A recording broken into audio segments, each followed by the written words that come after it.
எனக்கு அன்பார்ந்த தேவ பிள்ளைகளே, வேதத்தில் நம்ம எல்லாருக்கும் நன்றாய் தெரிந்த சகோதரர்கள் மோசே, யோசுவா, காலேப்.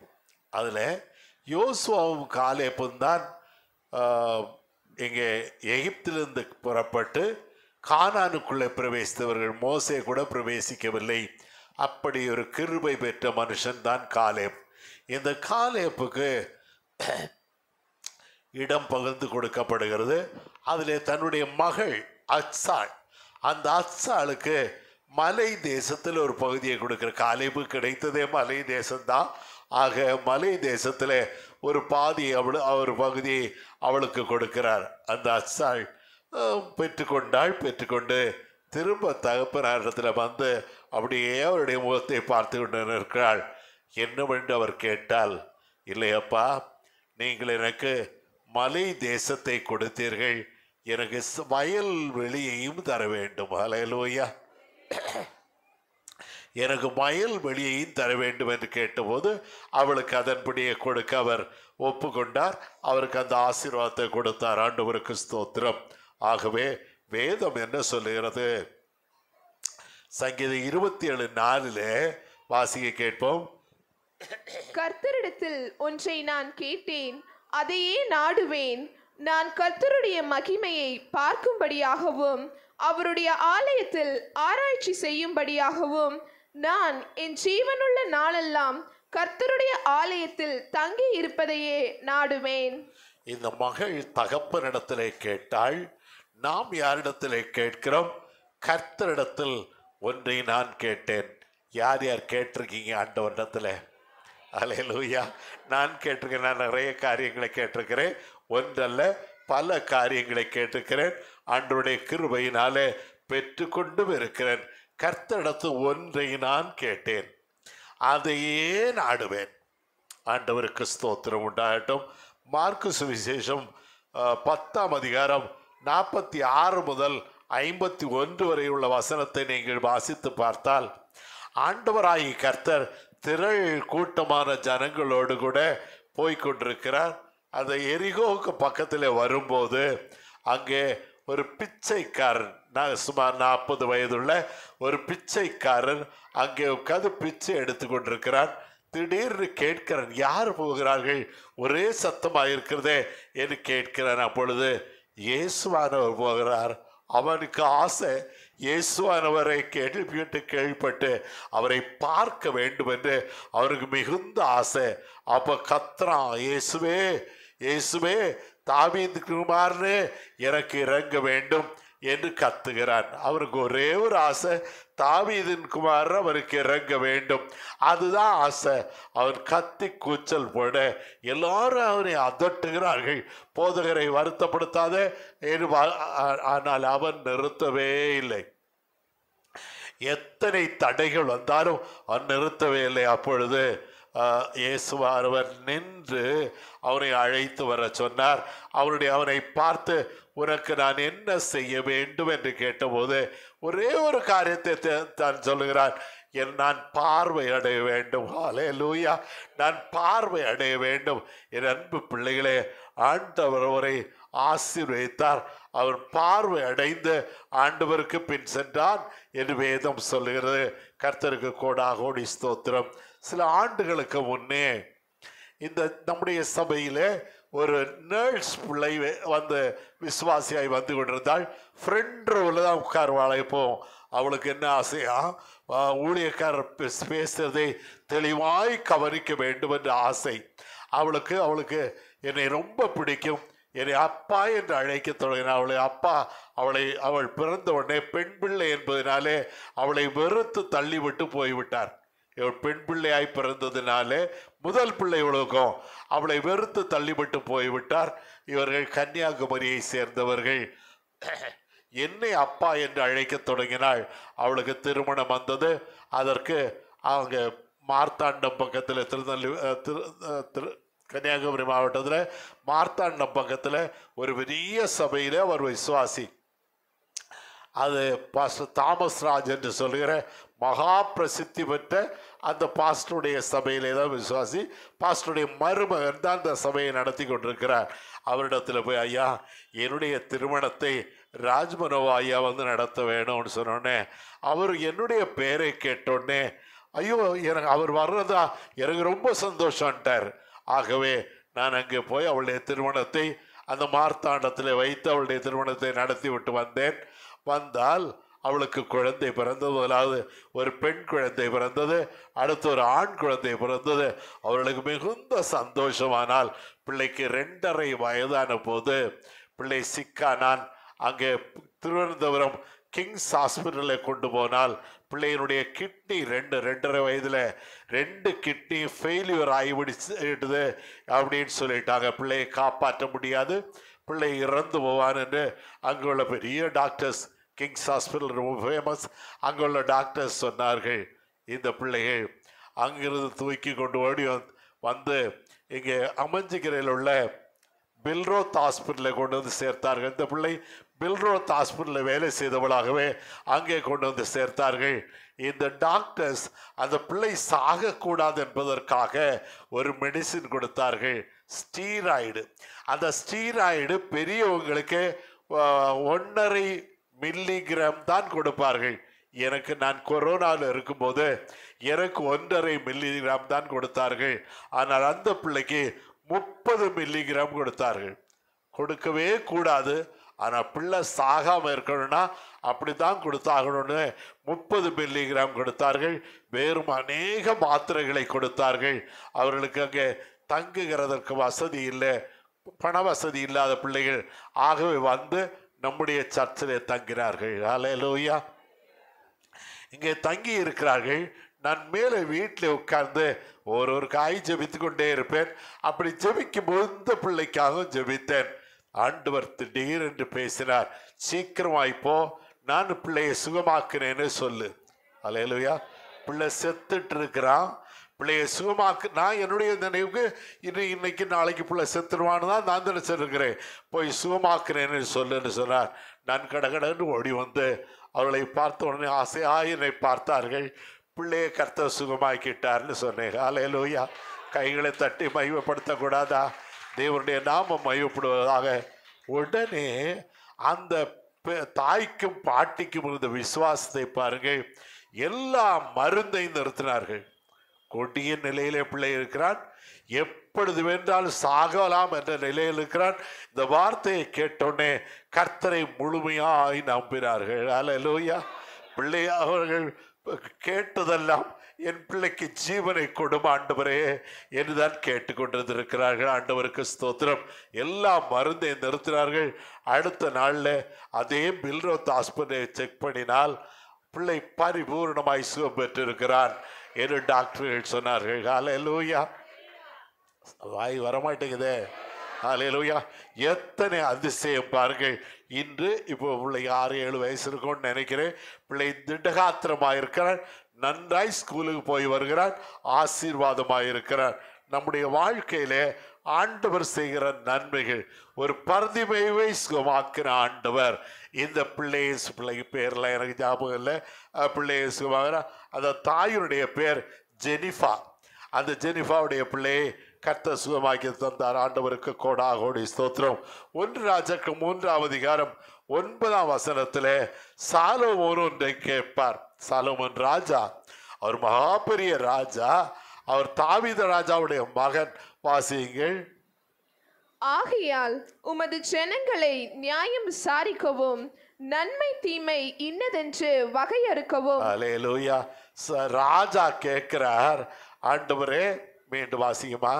ஆகையால் உமது ஜனங்களை நியாயம் விசாரிக்கவும், ஆண்டவரே உம்முடைய ஜனங்களை நியாயம் விசாரிக்கவும், நன்மை தீமை இன்னதென்று வகையறுக்கவும், நன்மை தீமை இன்னதென்று வகையறுக்கவும் அடியனுக்கு ஞானமுள்ள இருதயத்தை தந்தருளும். ஆண்டவரே ஞானமுள்ள இருதயத்தை தாரும்.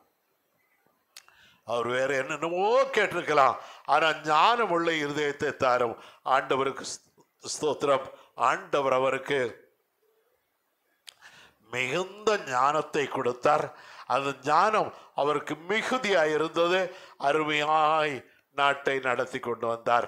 இதுபோல அன்னாள் என்று சொல்லுகிற ஒரு சகோதரி 1 சாமுவேல் 1:11 அவள் ஒன்றை கேட்கிறாள்.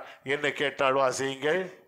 சேனைகளின் கர்த்தாவே தேவரீர் உம்முடைய அடியாளின் சிறுமையை கண்ணோக்கி பார்த்து, ஆண்டவரே, அடியாளாகிய என்னுடைய சிறுமையை நீர் நோக்கி பார்த்து உம்முடைய அடியாளை மறவாமல் நினைத்தருளி, என்னை மறவாமல் நினைத்தருளி, உமது அடியாளுக்கு ஒரு ஆண் பிள்ளையை கொடுத்தால், தெளிவா கேட்கிற பாருங்க, ஒரு அடியாளுக்கு ஒரு ஆண் பிள்ளையை கொடுத்தால் அவன் உயிரோடு இருக்கும் சகல நாளும் நான் அவனை கர்த்தருக்கு ஒப்பு கொடுப்பேன். அல்லேலூயா. அவன் உயிரோடு இருக்கிற சகல நாளும் அவன் கர்த்தருக்கென்று ஒப்பு கொடுக்கப்படுவான். அல்லேலூயா. ஆண்டவர் அவளுக்கு சாமுவேலை கொடுத்தார். கைகளை தட்டி தேவனை மையப்படுத்தோமே. சாமுவேலை கொடுத்தார். ஆண்டவர் அவளுடைய ஜெபத்தை கேட்டார். அந்த சாமுவேலை எருசலேம் தேவாலயத்தில் கொண்டு போய் பாஸ்டரிடத்தில் ஒப்படைத்து விட்டாள். அங்கே வளர்ந்தார் இந்த சாமுவேல். கிருபை பெற்ற சாமுவேலாய் ஆண்டவர் அந்த பிள்ளையை ஆசீர்வதித்தார். ஆண்டவருக்கு கோடாகோடி ஸ்தோத்திரம். இங்கே சில ஆண்டுகளுக்கு முன்னே ஒரு சகோதரி வந்தாள். அவளை பார்த்தாலும் சரி தெரியும், பயங்கர பணக்காரி, பயங்கர. அவளை பேர் நான் மறந்துட்டு, நீங்க ஞாபகம் வச்சிருந்தா சொல்லுங்க. அந்த அவளுடைய புருஷனார் முதலமைச்சர் ஜெயலலிதா அவர்களிடத்துல அவருடைய பாதுகாப்புக்கு இருந்த பிளாக் கேட்டுடைய தலைவர். அந்த பிளாக் கேட்டுடைய மனைவி தான் இங்கே வந்தாள். ஃப்ரண்ட் ரோவில் அவளும் அவங்க அம்மாவும் உட்கார்ந்துருந்தாங்க. அவர்களுக்கு பல ஆண்டுகள், 15 ஆண்டுகள் நினைக்கிறேன், குழந்தை பாக்கியம் இல்லை. அந்த குழந்தை பாக்கியத்துக்காய்த்தான் வந்திருக்கிறோம் என்று சொன்னார்கள். அவர்களுக்காய் ஜெபித்த போது ஆண்டவர் நான் உனக்கு ஒரு ஆண் பிள்ளையை கொடுக்கிறேன்னு சொன்னார். அல்லேலூயா. ஒரு சில மாதங்களுக்கு அவள் கர்ப்பம் தரித்தாள். திருச்சிக்கு போய்விட்டார்கள். அங்கே அவளுடைய சொந்த ஊர். அங்கிருந்து குழந்தையை பெற்று தூக்கி கொண்டு வருகிறாள். அவளுக்கு நான் சொல்லும் போது, நீ ஒரு கிரீன் கலர் டர்க்கி டபுள்ல பிள்ளையை சுத்தி கொண்டு வருவேன்னு சொல்லியிருக்கிறேன். அது எனக்கு ஞாபகம் இல்லை, அவளுக்கும் ஞாபகம் இல்லை, அவளுக்கும் மறந்து போச்சு. ஆனா அது மறவாமல் அவள் ஒரு கிரீன் டர்க்கி டபுள் வாங்கி அதில் பிள்ளையை சுற்றி கொண்டு வருகிறாள். இங்கே வந்தோடனே தாய் சொல்லுகிறார்கள் என்னிடத்துல, அப்பா கிரீன் கலர் டர்க்கியில சுற்றி கொண்டு வருவாயின்னு சொன்னீரே, அப்படியே எங்கள் பிள்ளையை கொண்டு வந்திருக்கிறோம் என்று சொல்லி பிள்ளையை காட்டினார்கள். கர்த்தருடைய கிருபையினாலும் பிள்ளையை வாழ்த்தி ஆசீர்வதித்தேன். அவர்கள் கொண்டு போய் விட்டார்கள். இப்பொழுது பிள்ளைக்கு எத்தனை வயசாக இருக்குன்னு தெரியல, அதெல்லாம் மறந்து போயிடுறேன் நான். ஆண்டவருக்கு ஸ்தோத்திரம். இன்று நம்முடைய வாழ்க்கையில நாம் என்ன கேட்கிறோம்? வேதம் சொல்லுது, கர்த்தரிடத்தில் ஒன்றை நான் கேட்டேன். சொல்லுங்களேன் அந்த வார்த்தையை. கர்த்தரிடத்துல ஒன்றை நான் கேட்டேன், அதையே நாடுவேன். கர்த்தரிடத்துல ஒன்றை நான் கேட்டேன், அதையே நாடுவேன். ஆண்டவருக்கு ஸ்தோத்திரம். பேதுரு ஒன்று கேட்கிறார் பாருங்கள், கொஞ்சம் விதர்ப்பமாயிருக்கும். மார்க்கு சுவிசேஷம் 10ஆம் அதிகாரம் 28, 29 ஆகிய வசனங்கள். அப்பொழுது பேதுரு அவரை நோக்கி, இதோ நாங்கள் எல்லாவற்றையும் விட்டு ஆண்டவரே, நாங்கள் எல்லாவற்றையும் விட்டு உம்மை பின்பற்றினோமே, உம்மை பின்பற்றி வந்தோமே என்று சொல்ல தொடங்கினான். அதற்கு இயேசு பிரதியுத்தரமாக, என் நிமித்தமாகவும் சுவிசேஷத்தின் நிமித்தமாகவும் சுவிசேஷத்தின் நிமித்தமாகவும் வீட்டையாவது சகோதரரையாவது சகோதரிகளையாவது தகப்பனையாவது தாயையாவது மனைவியையாவது பிள்ளைகளையாவது நிலங்களையாவது விட்டவன் எவனும் இப்பொழுது இம்மையிலே துன்பங்களோட கூட 100 தனையாக வீடுகளையும் சகோதரரையும் நீ எதை ஆண்டவருக்காய் விட்டாயோ இந்த உலகத்துல அது 100 மடங்காய் தருவேன். ஆனா துன்பங்களோடு தருவேன். அல்லேலூயா. நான் அதற்கு ஒரு சாட்சி என்று நினைக்கிறேன். துன்பங்களை, அநேக துன்பங்களை அனுபவிக்கிறேன். அதோடு கூட 100 மடங்கு ஆண்டவர் எனக்கு கொடுத்திருக்கிறார். அல்லேலூயா. யார் யாருக்கு வேணும்? யார் யாருக்கு வேணும்? நீங்கள் எதை கேட்பீர்கள்? நான் கர்த்தரிடத்தில் கேட்கிறதெல்லாம், கர்த்தாவே எனக்கு விசுவாசத்தை தாங்க, ஊழியத்தை செய்கிறது கேட்ட கிருபையை தாங்க என்றுதான் கேட்பேன். ஆண்டவருக்கு கோடாகோடி ஸ்தோத்திரம். ஒரு அருமையான பாடல் உண்டு. நீர் மாத்திரம் போதும், நீர் மாத்திரம் போதும், நீர் மாத்திரம் போதும் எனக்கு, நீர் மாத்திரம் போதும், நீர் மாத்திரம் போதும், நீர் மாத்திரம் போதும் எனக்கு. இயேசுவே நீரே என் ஆத்ம நேசர், என் மேல் எவ்வளவு அன்பு கொண்டீர். என்னையே மீட்க செம்மையை தந்தீர். உம் அன்புக்கு இணையில்லையே. என் வாழ்நாள் முழுதும் உமக்காக வாழ்வேன். நீரே என்றென்றும் போதும். நீர் மாத்திரம் போதும், நீர் மாத்திரம் போதும், நீர் மாத்திரம் போதும் எனக்கு.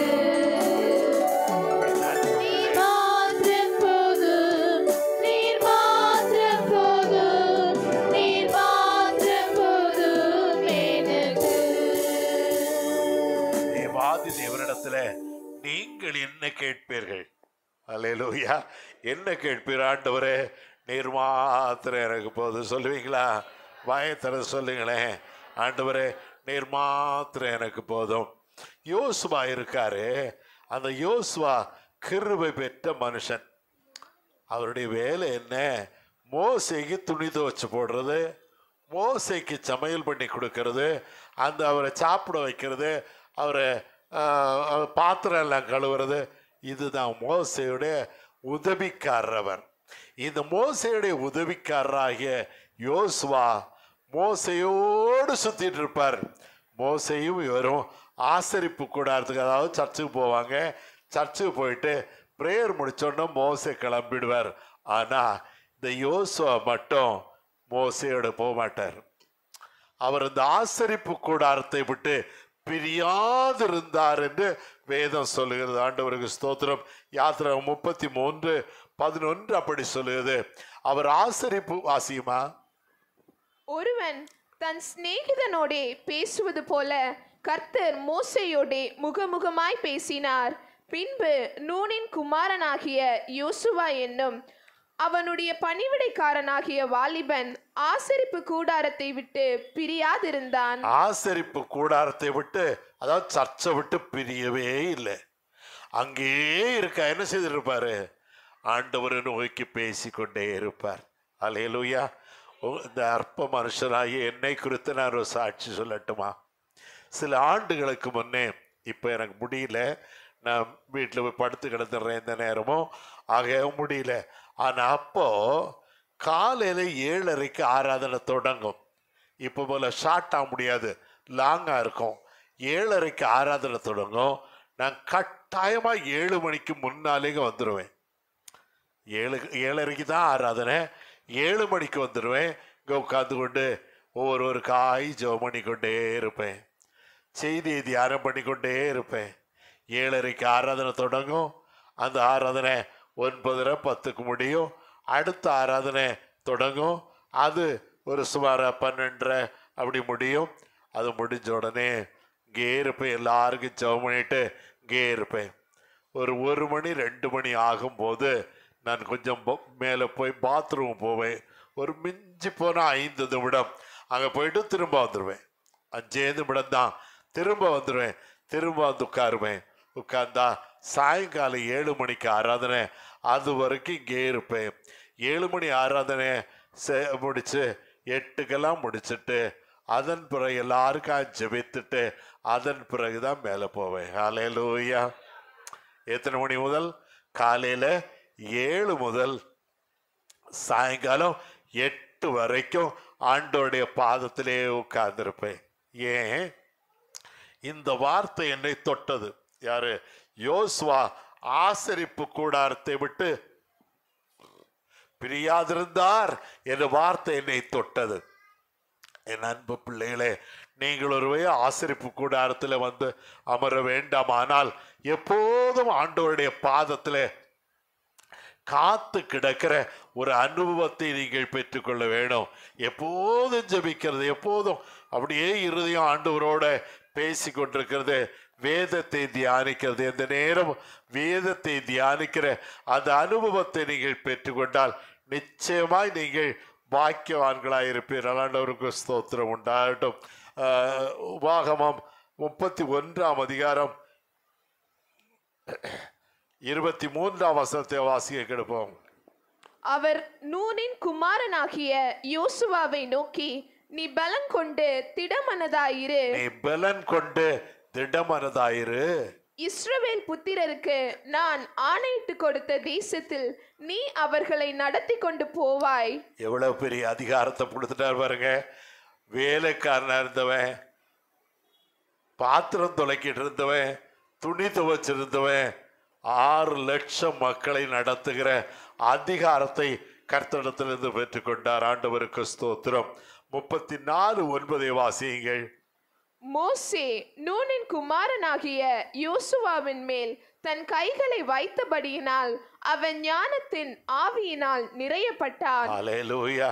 மோசே இந்த யோசுவாவின் மேலே ஆமா கை வைத்ததினால அவன் ஞானத்தின் ஆவியினால் நிறைந்தான் என்று வேதம் சொல்லுகிறது. உங்களிடத்துல ஞானம் குறைவாய் இருந்தால் ஆண்டவரை நோக்கி பாருங்க.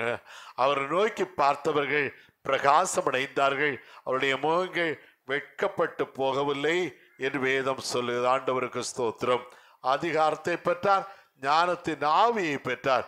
யோசுவா 5:9 சொல்லுது, ஆண்டவர் இவர் காலத்திலேயே எகிப்தின் நிந்தையை நீக்கி போட்டார். கில்கால் என்ற இடத்திலே வாசியுங்கள். கர்த்தர் யோசுவாவை நோக்கி, இன்று எகிப்தின் நிந்தையை உங்கள் மேல் இராதபடிக்கு புரட்டி போட்டேன் என்றார். அதனால் இந்த யோசுவாவிடத்துல கர்த்தர் முகமுகமாய் பேசுகிறார் பாருங்கள். எகிப்தின் நிந்தையை புரட்டி போட்டேன். என் அன்பு சகோதர சகோதரிகளே, உங்களுடைய வாழ்க்கையில என்ன நிந்தை? நிந்தைன்னா அவமானம். எதுல அவமானப்பட்டு நிற்கிறீர்கள்? ஒருவேளை அலுவலகத்திலேயா, இல்லை வீட்டிலையா, இல்லை போகிற வருகிற இடங்கள்லையா? எந்த இடத்துல அவமானப்பட்டு நிற்கிறீர்கள்? இன்றைக்கு சொல்லுங்கள், நான் கில்காலில் இருக்க போகிறேன். ஆண்டவர் என் அவமானத்தை நீக்குவார். விசுவாசிக்கிறவர்கள் கைகளை தட்டி கர்த்தரை மையப்படுத்துகிறேன்.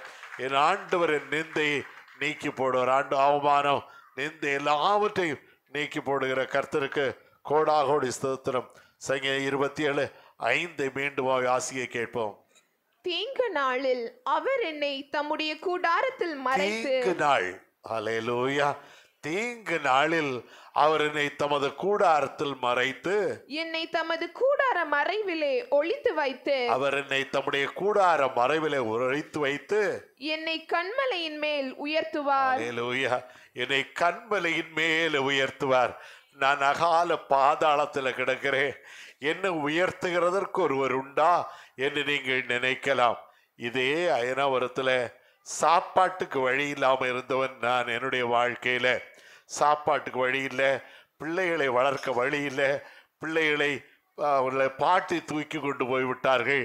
என் அன்பு பிள்ளைகளே, அப்படி இருந்த எனக்கு தீங்கு நாட்கள் அவைகள். அந்த தீங்கு நாட்களை மீண்டும் வாசிக்கும் அந்த வசனத்தை, மிக பிடித்தமான வசனம். தீங்கு நாளில் அவர் என்னை தம்முடைய கூடாரத்தில் மறைத்து, அவர் என்னை தம்முடைய கூடாரத்தில் மறைத்து, என்னை தமது கூடார மறைவிலே ஒளித்து வைத்து, என்னை தமது கூடார மறைவிலே ஒளித்து வைத்து, என்னை கண்மலையின் மேல் உயர்த்துவார். என்னை கண்மலையின் மேலே உயர்த்துவார். என் அன்பு பிள்ளைகளே, வேதம் சொல்லு 1 நாளாகமம் 4:10 நம்ம எல்லாரும் அடிக்கடி கேட்கிற ஒரு வார்த்தை, யாபேஸ் தாய் பெற்ற போது அவனுக்கு துக்கம் என்று பெயரிட்டாள். ஏன்னா துக்கத்தோடு பெற்றாள். ஏன்பா ஒரு பிள்ளையை நான் பெறேன், துக்கத்தோடு பெற்றாள். ஆகவே அவனுக்கு யாபேஸ் என்று பெயர் வைத்தாள். யாபேஸ் என்றால் துக்கம் என்ற அர்த்தம். இந்த மனுஷன் ஆண்டவரை நோக்கி ஜெபிக்கிறார். என்ன ஜெபிக்கிற வாசியுங்கள். 1 நாளாகவும் 4:10. யாபேஸ் இஸ்ரவேலின் தேவனை நோக்கி, தேவரீர் என்னை ஆசீர்வதித்து தேவரீர் என்னை ஆசீர்வதித்து என் எல்லையை பெரிதாக்கி என் எல்லையை பெரிதாக்கி உமது கரம் என்னோடு இருந்து தீங்கு என்னை துக்கப்படுத்தாதபடிக்கு உமது கரம் என்னோடு கூட இருந்து தீங்கு என்னை துக்கப்படுத்தாதபடிக்கு அதற்கு என்னை விலக்கி காத்தருளும் என்று அல்லேலூயா. அந்த தீங்குக்கு என்னை விலக்கி காத்தருளும் என்று அவன் வேண்டுதல் செய்தான். கர்த்தர் அதன்படியே அவனை ஆசீர்வதித்தார். சகோதரர் எல்லாரிலும் அவன் மேன்மை உள்ளவனாய் மாறினான். இவனுக்கு துக்கம் என்று பெயர் வைத்தார்கள். அவன் அநேகருக்கு ஆசீர்வாதமான பிள்ளையாய் மாறினான். ஆண்டவருக்கு ஸ்தோத்திரம். யோவேல் 2ஆம் அதிகாரம் 13ஆம் வசனம் சொல்லுது, கர்த்தர் தீங்குக்கு மனஸ்தாபப்படுகிற கர்த்தர். வாசிங்கம்மா. நீங்கள் உங்கள் வஸ்திரங்களை அல்ல உங்கள் இருதயங்களை கிழித்து உங்கள் வஸ்திரங்களை அல்ல, வஸ்திரங்களை ஏன் சொல்லி இருக்குன்னா, ரெட்டு உடுத்தும் போது வஸ்திரங்களை கிழிப்பார்கள்.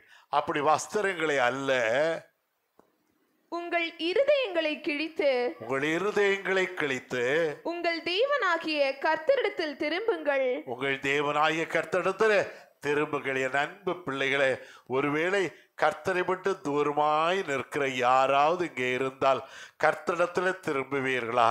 உங்களுடைய இருதயம் கர்த்தரையே நோக்கி பார்த்து கொண்டிருக்குமா? உங்கள் ஜெபம் எல்லாம் கர்த்தரிடத்தில், ஆண்டவரே நான் உம்மிடத்தில் ஒன்றை கேட்டேன், அது ஏன் நாடுவேன், ஆண்டவரை நான் பார்க்கும்படியாக நான் நாடுவேன் என்று சொல்லுவீர்களா? ஆண்டவருக்கு மகிமை உண்டாகட்ட.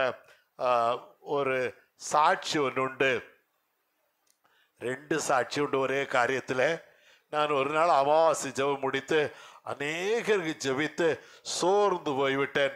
அப்படி சோர்ந்து போன போது பிள்ளைகளிடத்தில், அம்மா நான் மேலே கொஞ்சம் போய் ரெஸ்ட் எடுக்கிறேன்னு சொல்லி மேலே போயிட்டு சோஃபாவில் அப்படியே உட்காந்துட்டேன்.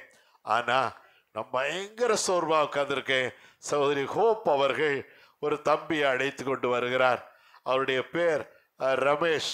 அந்த ரமேஷை அழைத்து கொண்டு வந்து, ஏம்மா நான் டயர்டாக இருந்தேனம்மா, அது பிடிவாதமாக நிற்கிறார், போக மாட்டேன் பிடிவாதம் நிற்கிறார், உங்களை பார்த்துட்டு தான் போவேன் நிற்கிறார்னு சொல்லி சொன்ன உடனே அழைத்தேன். பக்கத்தில் வந்து முழங்கால் படியிட்டார். எதுக்காக தம்பி நான் ஜெபிக்கணும்னு கேட்டேன். நான் சொன்னா என்னை தொடுவீங்களான்னு கேட்டான். அல்லேலூயா. என்னை தொட்டு ஜெபம் பண்ணுவீங்களா அப்படின்னு கேட்டான். நான் உடனே சொன்னேன், உனக்கு எய்ட்ஸ் நோய் இருந்தால் கூட உன்னை தொடுவேன். எய்ட்ஸ் நோய் ரொம்ப கொடியது, அது திடீரென்று மற்றவர்களையும் பற்றி கொள்ளும். எய்ட்ஸ் நோய் இருந்தால் கூட உன்னை தொடுவேன்னு சொன்னேன். எனக்கு அந்த நோய் தான். டாக்டர் எனக்கு 1 வாரம் டைம் கொடுத்துருக்காங்க, இந்த ஒரே வாரத்தில் நான் செத்து போயிடுவேன்னு சொன்னான். என்னுடைய உள்ளம் பதறினது. அழகாக இருக்கான் தம்பி, அவனுடைய உடம்பெல்லாம் புண்ணு இருக்கிற பிறகு தான் பார்த்தேன். சின்ன சின்ன சின்ன புண்கள், அதில் தண்ணி லேசாக வடியது அப்புறம் தான் பார்த்தேன். அப்படியே கட்டி பிடிச்சேன். என்னுடைய கண்கள் இருந்து அப்படியே தாரை தாராய் கண்ணீர் அவன் மேலே விழுந்தது. அவன் ஒன்றும் சொல்லலை, நான் ஒன்றும் சொல்லலை. அப்படியே எழுப்பி போயிட்டான். கண்ணீர் வழிந்ததை பார்த்தோன்னே அப்படியே எழுப்பி போயிட்டான். ஒரு 2-3 நாட்கள் கழித்து ஓடி வந்தான். அப்பா என்னை ஏசப்பா சுகமாக்கிட்டார். ஹல்லேலூயா. என்ன நோய்? எய்ட்ஸ் நோய். இன்னொரு சகோதரன் இது போல, நான் இது படிக்கட்டில் உட்கார்ந்த போது நம்முடைய சபை விசுவாசி, அவனுக்கு எய்ட்ஸ் நோயில் வந்தான். அவனுக்காக ஜெபம் பண்ணோம். அடுத்த வாரம் வந்து சாட்சி சொன்னான், பரிபூர்ண சுகத்தை பெற்றதாக. அது சாட்சி சொன்னுமே திரும்பவும் அந்த அசுத்தமான பாதையில் அவன் போனான். அவன் செத்தே போயிட்டான். நான் தான் அடக்க ஆராதனை பண்ணேன். ஆக இப்படி எய்ட்ஸ் நோய் ஒரு வாரம் 2 வாரத்துக்குள்ள ஆட்களை கொன்னுடும். இப்படிப்பட்ட அந்த எய்ட்ஸ் நோயிலிருந்து அந்த தம்பி விடுதலை பெற்றான். அவருடைய பேர் ரமேஷ். ஆண்டவருக்கு கோடாகோடி ஸ்தோத்திரம். தீங்கு நாளில் கர்த்தர் நம்முடைய ஜெபத்தை கேட்கிறவர். ஹல்லேலூயா. விண்ணப்பத்தை கேட்பவரே, என் கண்ணீரை காண்பவரே, சுகம் தருபவரே, ஸ்தோத்திரம்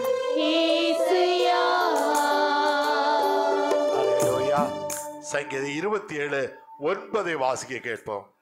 உமது முகத்தை எனக்கு மறையாதேயும். அப்பா, உடைய முகத்தை எனக்கு மறைச்சிடாதீங்க. நீர் கோபத்துடன் உமது அடியேனை விலக்கி போடாதேயும். அப்பா, என்னுடைய பாவங்களை பார்த்து, என்னுடைய மீறுதலை பார்த்து நீர் கோபத்துடனே என்னை விலக்கி போடாதையும். நீரே எனக்கு சகாயர், என் அப்பா, இரட்சிப்பின். நீர்தான் எனக்கு சகாயர். சகாயர்னா உதவி செய்கிறவர். அல்லேலூயா. அவர் உதவி செய்கிறவர். நான் ஒரு நாள் ராத்திரியில பாத்ரூம் போயிட்டு வெளியே வந்தேன். வந்து நான் படுத்தும்போது என்னுடைய உள்ளுணர்வு, நீ பாவி, நீ பாவி, நீ பாவி, சிறு வயதில் வாலிப வயதில் எவ்வளவு பாவத்தை நீ செய்திருக்க அப்படின்னு என்னுடைய உள்ளுணர்வு பேசினது. உடனே படுத்துட்டு அழத் தொடங்கினேன். ஆண்டவரே, பாவியாகிய என் மேல் கிருபையாயிரும் ஆண்டவரே. என்னுடைய கண்களிலிருந்து தாரை தாரையாய் கண்ணீர் விடுது. என்னுடைய இளவயதின் பாவங்களை எனக்கு மன்னியும் ஆண்டவரேன்னு ஜெபித்து கொண்டே இருந்தேன். திடீரென்று ஒரு சத்தம் என்னுடைய காதிலே கேட்டது. நீதிமானுக்கு வரும் துன்பங்கள் அநேகமாயிருக்கும், அவைகள் எல்லாவற்றிலிருந்து கர்த்தர் அவனை விடுவிப்பார். இந்த பாவி என்ன சொன்னாரு? சத்தமா சொல்லுங்களேம்மா. நீதிமான் சொன்ன மட்டுமல்ல, நம்முடைய சபையின் பிள்ளைகள் அத்தனை பேரையும் நீதிமான்கள் என்று ஆண்டவர் குறித்திருக்கிறார். ஆண்டவருக்கு கோடாகோடி ஸ்தோத்திரம். நீங்கள் ஒருவேளை தெரிந்தோ தெரியாமலோ பாவம் செய்திருப்பீர்களானால் என்னை போல கொஞ்சம் அழுவீர்கள். ஆண்டவரிடத்துல அவர் கண்ணீரை துடைப்பார். அல்லேலூயா. ஆண்டவருக்கு மகிமை உண்டாகட்டும். 1 சாமுவேல் 7:2-12 ஆகிய வசனங்களை வாசிப்போம். பெட்டி கீரியாத் யாரீமிலே அநேக நாள் தங்கி இருந்தது. பெட்டி என்றால் அதுல கற்பனை பலகை இருக்கும். அந்த கற்பனை பெட்டி கிரியாத் யாரீமிலே அநேக நாள் தங்கி இருந்தது. 20 வருஷம் அங்கேயே இருந்தது. இஸ்ரவேல் குடும்பத்தார் எல்லாரும் கர்த்தரை நினைத்து புலம்பிக் கொண்டிருந்தார்கள். 20 வருஷம் புலம்புறாங்க. ஆண்டவரே, உடைய கற்பனை பெட்டி அங்கே இருக்கப்பா, உடைய கற்பனை பெட்டி எங்களுக்கு தாங்கப்பா என்று புலம்பிக் கொண்டே இருந்தார்கள். 10ஆம் வசனம். சாமுவேல் சர்வாங்க தகன பலியை செலுத்துகையில் பெலிஸ்தர் இஸ்ரவேலின் மேல் யுத்தம் பண்ண நெருங்கினார்கள். கர்த்தர் மகா பெரிய இடி முழக்கங்களை பெலிஸ்தர் மேல் அந்நாளிலே முழங்க பண்ணி, போருக்கு வரும்போது இடி முழக்கத்தை அவர்கள் மேலே முழங்க பண்ணினார். அவர்கள் அத்தனை பேரும் திரும்ப ஓடி போயிட்டாங்க. உனக்கு எதிராக ஒரு யுத்தம் எழும்புமானால் ஆண்டவர் அவர்களுக்கு முன்பாக இடி முழக்கங்களை கட்டளையிடுவார். அவர்கள் பயந்து ஓடத்தக்கதாக ஏதோ ஒரு காரியத்தை செய்வார். கர்த்தருக்குள் தாழ்மையா சொல்லுகிறேன், என்னை கொலை செய்யும்படி எத்தனை தடவை முயற்சி எடுத்தார்கள், எத்தனை தடவை கர்த்தருக்கு விரோதமான பிள்ளைகள்.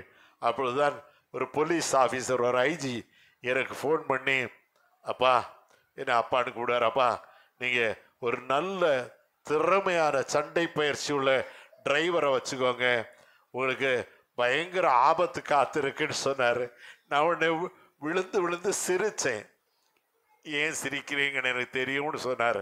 அப்போ சொன்னேன், என்னை காக்கிறவர் உறங்குகிறதும் இல்லை, சத்தமா சொல்லுங்கம்மா, என்னை காக்கிறவர் உறங்குகிறதும் இல்லை தூங்குகிறதும் இல்லை, அவர் என் வலது பக்கத்தில் எனக்கு நிழலாய் இருக்கிறார். பகலிலே வெயிலாகிலும் இரவிலே நிலவாகிலும் என்னை சேதப்படுத்துவதில்லை. கர்த்தர் என்னை எல்லா தீங்குக்கும் விலக்கி காப்பார், அவரின் ஆத்மாவையும் காப்பார். உங்களுக்குத்தான் இந்த வார்த்தை. அல்லேலூயா, உங்களுக்குத்தான் இந்த வார்த்தை. ஆண்டவருக்கு கோடாகோடி ஸ்தோத்திரம். 27:10 சொல்லுது, என் தகப்பனும் என் தாயும் என்னை கைவிட்டாலும். சங்கீதம் 27:10. என் தகப்பனும் என் தாயும் என்னை கைவிட்டாலும் கர்த்தர் என்னை சேர்த்து கொள்வார். என் அன்பு சகோதர சகோதரிகளே, நீங்கள் கைவிடப்பட்டு மனம் நொந்தவளான ஸ்திரீயை போல இருக்கிறீர்களா? ஆண்டவர் உங்களை நோக்கி பார்க்கிறார். ஆண்டவருக்கு ஸ்தோத்திரம். ஏசாயா 54:6 வாசியுங்கள். கைவிடப்பட்டு மனம் நொந்தவளான ஸ்திரீயை போலவும் இளம் பிராயத்தில் விவாகம் செய்து தள்ளப்பட்ட மனைவியை போலவும் இருக்கிற உன்னை கர்த்தர் அழைத்தார் என்று. அல்லேலூயா. கர்த்தர் உன்னை அழைக்கிறார். அப்படி தள்ளப்பட்ட நிலையில் இருக்கிற உன்னை கர்த்தர் அழைக்கிறார் என்று உன் தேவன் சொல்லுகிறார். இமை பொழுது உன்னை கைவிட்டேன். ஆண்டவர் இமை பொழுது நம்மை கைவிட்டார், ஆனாலும் உருக்கமான இரக்கங்களால் உன்னை சேர்த்துக் கொள்ளுவேன். உருக்கமான இரக்கங்களாலே உன்னை சேர்த்துக் கொள்ளுவார். அல்லேலூயா. அப்படியே இருதயத்தில் கை வைங்களே. அல்லேலூயா. இரக்கம் உள்ளவரே, மனதுருக்கம் உடையவரே, இரக்கமுள்ளவரே, மனதுருக்கமுடையவரே, நீடிய சாந்தம் பொறுமை அன்பு நிறைந்து வாழ்பவரே, நீடிய சாந்தம் பொறுமை அன்பு நிறைந்து வாழ்பவரே, என்னே சுராஜா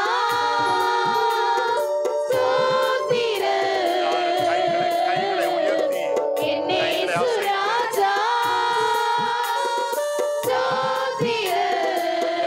எல்லாரும் கைகளை உயர்த்தி கைகளை அசைத்து சோதிரமே உயிருள்ள நாளெல்லாமே ஐயா சோதிரமே. யாருக்கு நான் சொன்னது யாருக்கு கேட்கல? கைகளை உயர்த்தி கைகளை அசைத்து இந்த பாடலை பாடுவோம். இரக்கம் உள்ளவரே, மனதுருக்கம் உடையவரே, இரக்கமுள்ளவரே, மனதுருக்கமுடையவரே, நீடிய சாந்தம் நீடிய சாந்தம் பொறுமை அன்பு நிறைந்து நிறைந்து வாழ்பவர். நீடிய சாந்தம் பொறுமை அன்பு நிறைந்து வாழ்பவரே, என் இயேசு ராஜா ஸ்தோத்திரம், என் இயேசு ராஜா ஸ்தோத்திரம், ஸ்தோத்திரமே ஸ்தோத்திரமே உயிருள்ள நாளெல்லாமே ஐயா ஸ்தோத்திரமே ஸ்தோத்திரமே உயிருள்ள நாளெல்லாமே. ஹல்லேலூயா. ஹல்லேலூயா. வாயை திறந்து சொல்லுங்களேன். ஹல்லேலூயா. ஹல்லேலூயா. தேவாதி தேவனாகிய கர்த்தர் நம்மத்திலே அசைவாடி நம்மை ஆசீர்வதிப்பாராக. ஹல்லேலூயா. அவர் இரக்கமுள்ளவர், உருக்கமுள்ளவர், மனதுருக்கமுள்ளவர். அவர் உங்களை ஆசீர்வதிக்கிறார், இன்று ஆசீர்வதிக்கிறார். ஹல்லேலூயா. கர்த்தரிடத்தில் ஒன்றை நான் கேட்டேன், அதையே நாடுவேன். ஹல்லேலூயா. அதையே நாடுவேன். நல்ல கர்த்தாவே, நீர் எங்களுக்கு கொடுத்த இந்த கிருபையின் வார்த்தைகளுக்காய் கோடாகோடி ஸ்தோத்திரம். வானத்தின் பலகணிகளை திறந்து இடங்கொள்ளாமல் போக மட்டும் பிள்ளைகளை ஆசீர்வதிப்பீராக. இயேசுவின் நாமத்தில் பிதாவே. ஆமென். ஆமென். உங்களுக்கு